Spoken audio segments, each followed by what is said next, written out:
Go to Fox News at 9 with Molly Martinez and meteorologist Henry Blakes. Your first news of the night starts right now on West Dakota Fox News at 9. Good evening, I'm Molly Martinez. Hurricane Florence is packing a punch as she zeroes in on the Carolinas. Before the storm makes landfall, many Red Cross volunteers are heading out to help. Among the 8 North Dakotans volunteering are Carol and Alan Becker, who landed in Virginia tonight. Daniela Hurtado has more on their mission to help as many people as they can. The local governments are setting up the shelters, the evacuation shelters, and that may transition into Red Cross shelters. As many are evacuating because of the storm, Red Cross volunteers are heading towards the eye. Last night I got the message at 6 o'clock, can you leave tomorrow? In less than 24 hours, can you be packed and ready to go? I need you to leave tomorrow before airports start closing. Carol and Alan Becker drove from Minot to Bismarck to get their mission started. This isn't their first rodeo. I've been doing 15 of these now, and so, like I said, it's all new, but it's all based on the same mission for every one of them. Whether it's feeding or sheltering or bulk distribution, wherever it's called upon us to do. Alan and Carol are just 2 of several people being taken by the Red Cross from North Dakota, South Dakota, and Minnesota, all the way to the east ahead of Hurricane Florence. Once we do that damage assessment, we figure out what the needs are, and then we'll end up sending more people. The Beckers say they're ready to lend a helping hand to whoever needs it. They stop crying because you've handed them a little stuffed animal. To me, that's just means so much. Based on the potential impact the storm could have, Carol could be handing out lots of teddy bears within the next 3 weeks. Henry, how bad is this hurricane actually going to be? Yeah, the way things are looking, not only wind, but as well as flooding and storm surge are going to be a problem. And then the storm is several states wide, like say Louisiana. Florence covers that state twice. So this is a huge storm as you look at radar and satellite for right now. Devastation underway for the Carolinas, most definitely, and even down into Georgia. More on that later on. A former Bureau of Indian Affairs officer from North Dakota has pleaded not guilty to 3 counts of making a false statement to a federal agency.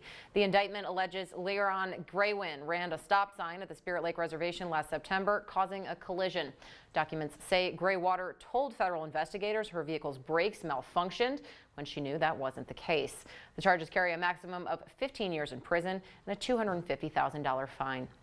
A Mandan woman says she fears for her life after an incident on Monday. According to the affidavit, 38-year-old Lynch Johnson is accused of attacking a 26-year-old woman, choking her and threatening her life. Mandan police had to bring him to the ground and carry him to the patrol car because he refused to walk. Charges include aggravated assault, terrorizing, and resisting arrest. His bond is set at $20,000. Well, come November, voters will decide whether or not to legalize recreational marijuana. If it passes, how much will it cost taxpayers and how much will it rake in? Legislators, office management and budget and the tax department all say, who knows? Andrew Horn joins us more for this debate. Andrew. Molly, the Legislative Management Committee voted on the financial impact of each of the 4 initiated measures this November. OMB says recreational marijuana has an estimated effect of $6.6 million. However, that's going to depend on who you ask. The measure mandates the Attorney General's office, counties, and state Supreme Court expunge more than 179,000 criminal records, costing more than $2 million.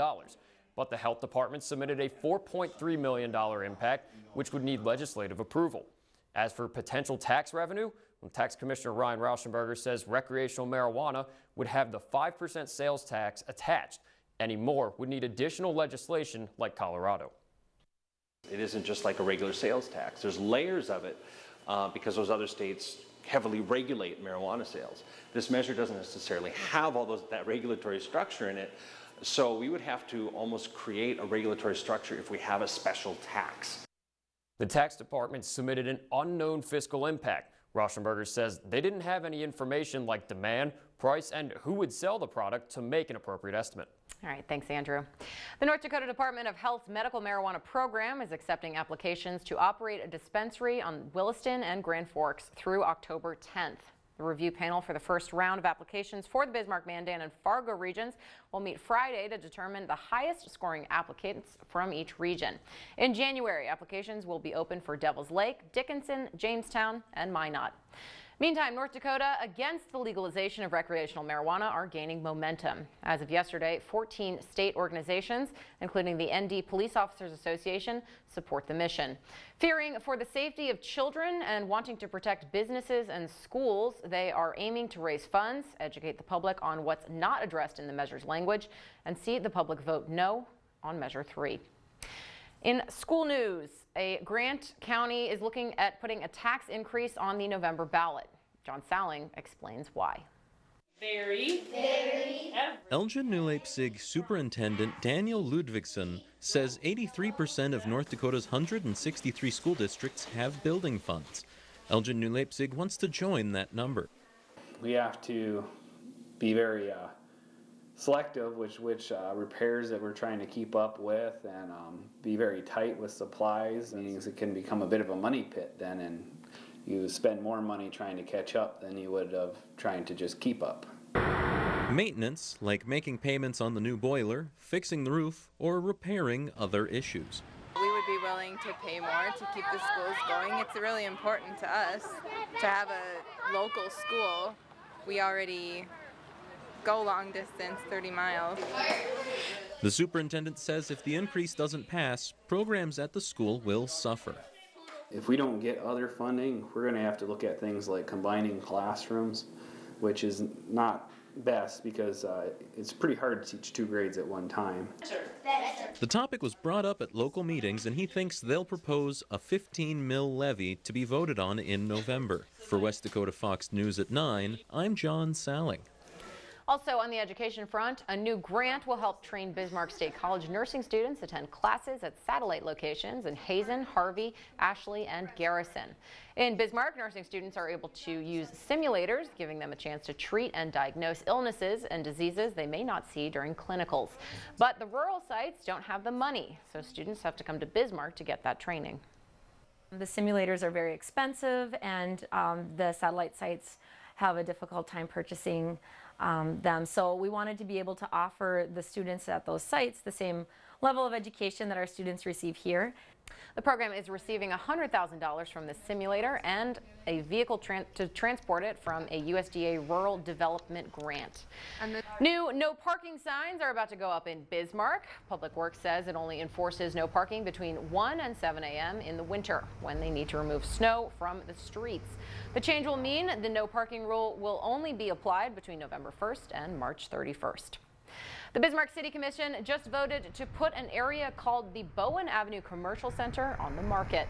The city purchased the property in 2010 with big plans, but Bismarck Administrator Keith Hunke says it only has 2 tenants. Tobacco Row and Eris Electrolux are not generating enough revenue.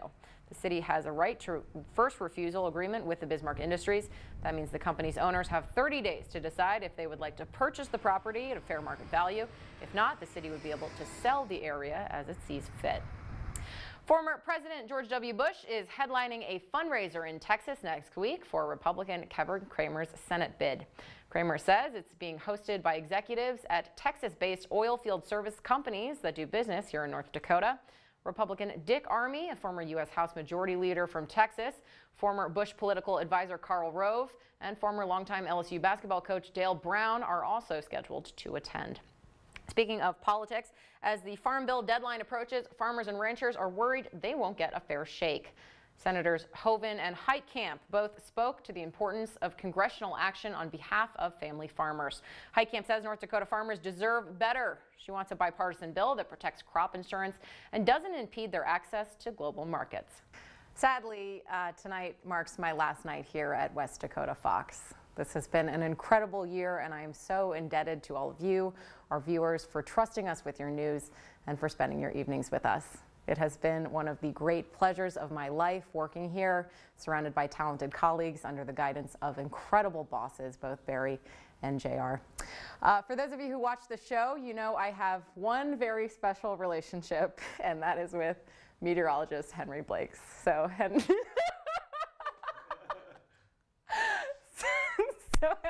let's take a look back at the year we've shared. Henry, do you have a celebrity doppelganger? Probably somewhere out there. I think we all probably do, wouldn't you say? If I don't wear makeup, I look exactly like John Mayer.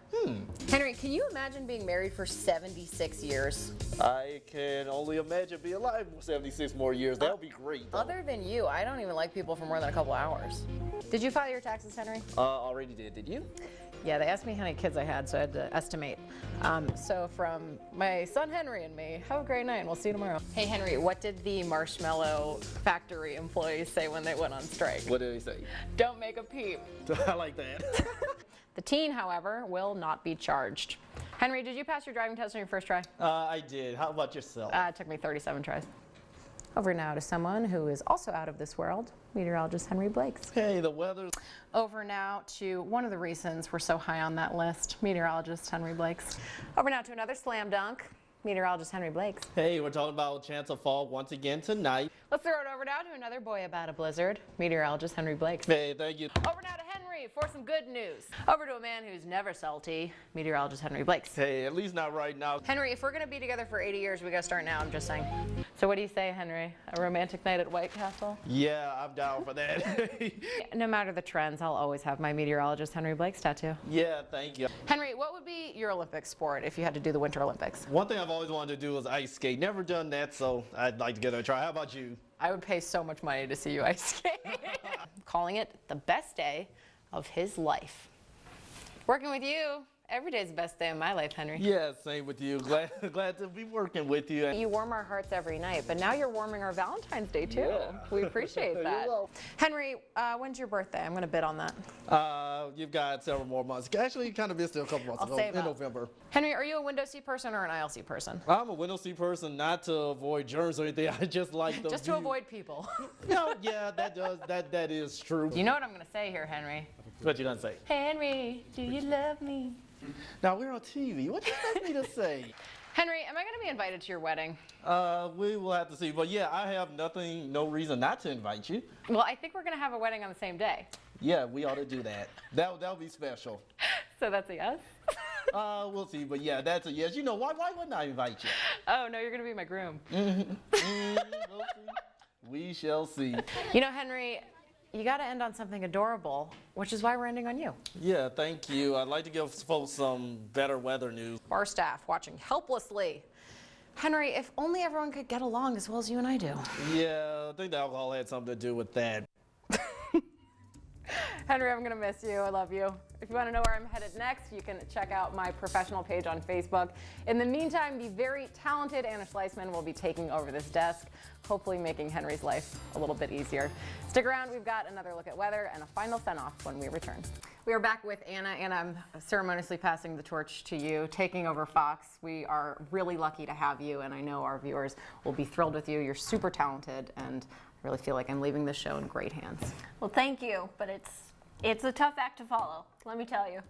You know, just don't hit on Henry and then it's fine. Don't hit on Henry. Okay. Okay. Speaking of Henry, the man of the hour. Henry, I'm really going to miss you. I'm going to miss you too. Why didn't you tell me? Tell you what? Yeah. Found out. My secret surprise for you?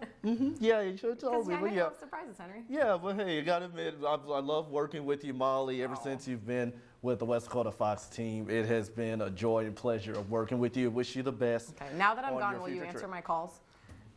I'll think about it. You know I'll answer your calls. But hey, got a few minutes left before Molly says final goodbye, but just want to give you your 7-day forecast. We are going to be in the 70s and 80s through the weekend, but then before you know it, we're going to be cooling down as we continue into the next work week, highs in the 60s. Hey, thank you for joining us. Thank you for spending your evenings with us, and have a great rest of your night.